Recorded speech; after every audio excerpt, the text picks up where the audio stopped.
Welcome to the Sports Note for Saturday, August 24th, and the final week of the NFL's preseason is currently underway. Final games will actually be occurring tomorrow. There will be 3 on the docket, and one of the games that's ongoing right now, at the time of this recording, there are 2 more games left. Cleveland travels to Seattle later tonight, and the New York Jets and Giants are playing in the Meadowlands right now. And one of the biggest stories in training camp is something that continues to be dragging on, and that's the holdout of New York Jets star pass rusher Hassan Reddick. Now, you have to think, wait a minute, he's not a star for the Jets. He actually starred, previously. And that's true because Reddick, if you remember, was traded to the Jets back on March 29th, and Atlanta ended up receiving a conditional third-round pick that if Reddick ends up playing about 67, I want to say it's 67% of the snaps and records 10 or more sacks, that now becomes a second-round pick in 2026 for the Falcons. The problem is Hassan Reddick has still not reported to New York Jets training camp, and both sides are at an impasse to where Reddick is looking for a contract extension in the area of $26 to $28 million a year, and has said that he will not report to camp unless there's a deal in place for an extension, whereas the Jets have actually said that we won't talk extension until he reports. And there's new news coming out earlier today that if you don't see this occur by September 2nd or September 3rd next weekend, with the major opening of the NFL's regular season next Sunday, September 3rd, I should say, that could the Jets possibly deactivate Reddick, and which actually saves them a fortune in cap space, because Reddick right now is playing under the final year of a contract that he signed that was paying him about $14 million a year, and now since the trade occurred, that 3-year extension has essentially kind of been voided, and the Jets only have just under $18 million in cap space, which is even more stunning considering the fact that we're talking about the Jets, and they have not had really a lot of salary cap versatility in a very long time, as they have the longest streak in NFL history of failing to make the playoffs. They are actually tied now with the NHL's Buffalo Sabres for the longest droughts in history of making the playoffs. I want to say it's at 13 years, 14, somewhere in there. And here's the ironic thing is that the Jets, we talk a lot that it comes up every year. Is this the Dallas Cowboys year? Do the Jets break that streak? And the Jets were thought to possibly be contenders for a wild card spot, especially getting Aaron Rodgers back. But let's also face facts that Aaron Rodgers is coming off a very, very severe injury that after the 4th offensive play of their opener against Buffalo, didn't play the rest of the season. Then we had that whole god-awful saga of, is he going to be able to be ready by late in the season if the Jets were to try to make a playoff push? And now you throw the Reddick fuel on the fire. It's basically kind of a make or break right now with the Jets. Does Rodgers come back, healthy at 40 years old? How effective is he going to be having the full year off? And the fact that, again, he's 40 years old.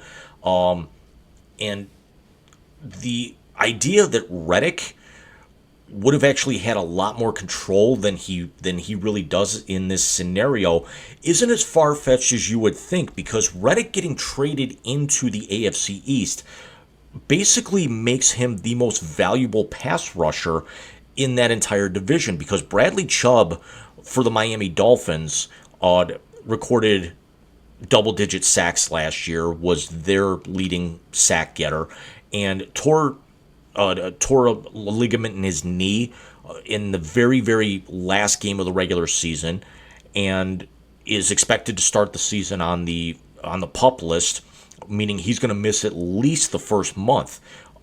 Buffalo's Matt Milano just tore his bicep in training camp, and he's going to be out with surgery until December, if not the playoffs altogether.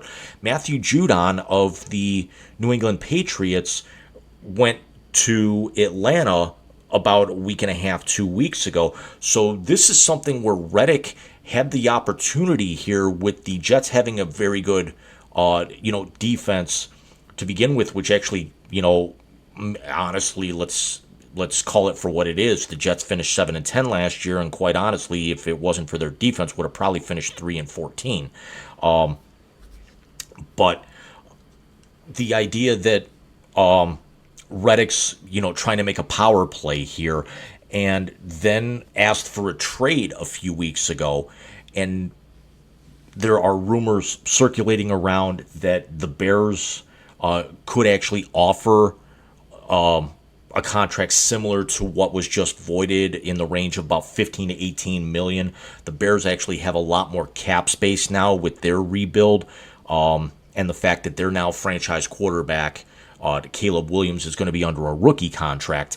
But it's also the idea that the Bears could actually be very up and coming, but the problem is they've got to chase down a Green Bay team who's poised to get back to the playoffs, and a Detroit Lions team that, quite honestly, had Dan Campbell not decided to go gunslinger, would have been in the Super Bowl last year. We're all of about maybe 90 seconds away from being in the Super Bowl last year against the Chiefs, and quite honestly might have knocked off the Chiefs as well as they were playing.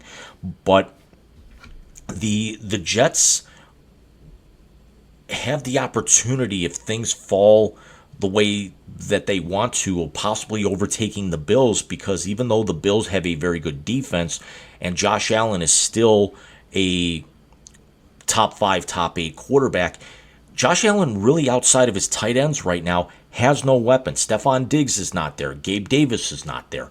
Who's Josh Allen throwing to this year? So if Rodgers were to be able to come back in any sort of capacity from his final season in Green Bay, or how he looked in training camp, and also has looked pretty good in training camp this year, and can basically, the offense can kind of catch up with the defense, and then if you get Hassan Reddick into that fold, the Jets could be a very dangerous team, although I don't know if anybody's going to beat Miami in that division this year. I think right now, even though Buffalo's been at the head of the table in that division for the last 4 or 5 years now, Miami is closing and closing fast. And say whatever you want about Tua Tagovailoa, he and whether or not he deserves that massive contract extension, he's still capable of getting a team to the playoffs. Once you get into the playoffs, it's anybody's guess. If they would have actually not faltered down the stretch, they could have possibly hosted a couple of playoff games. Once they got into the tournament, as opposed to having to go to Kansas City on Wild Card weekend, in 30 below, and one of the uglier playoff games we've kind of seen in recent memory.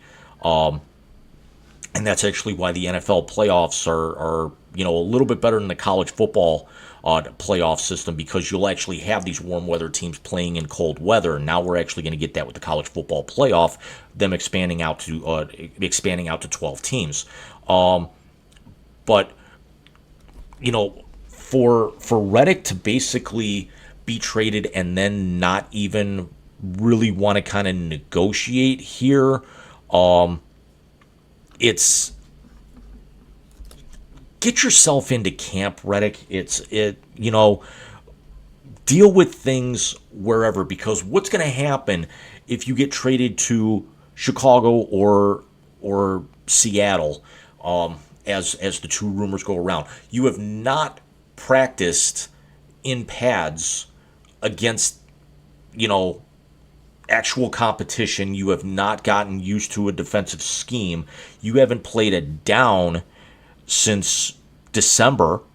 You're coming up on 9 months without contact at that particular point, and that's just going to mean it's kind of like when you see all of these star players not playing in the preseason. Well, what do you expect them to come out gangbusters in the opener? It's not going to happen. Deshaun Watson was announced earlier today will not play in Cleveland's preseason game against Seattle tonight, meaning that after week 5 of last year, Deshaun Watson will have not played a down of football in nearly a year after basically having to sit the majority of the 2.5 years he's been in Cleveland already. So Reddick holding out, I can understand where he's coming from for finishing in the top 15 in sacks. He was a Pro Bowler each of the last 2 years. He was second team All-Pro in 2022. But he's now also, after being drafted 13th overall in 2017, a lot of people thought that he was he was going to turn into a bust and then kind of righted his ship after getting out of Arizona once his rookie contract came and went. And the idea that he can now force the hand a little bit with the numbers that he has, it's good on him, but it's also very detrimental because he's going to be 30 years old by the end of the regular season, and we don't see a whole lot of guys at his level, at his age, kind of keeping up that level of productivity. So you can understand that the Jets are a little bit more, reserved about working on a contract situation and paying him that 26 to 28 that he's looking for, eating up even more of their cap space when they also have to start thinking that Aaron Rodgers has only got a couple of years left in the tank, and now they've got to actually start looking to stockpile assets, meaning gathering back salary cap or draft picks to possibly get a future franchise quarterback or have cap space enough to bring in a veteran to bridge the gap before they go out and get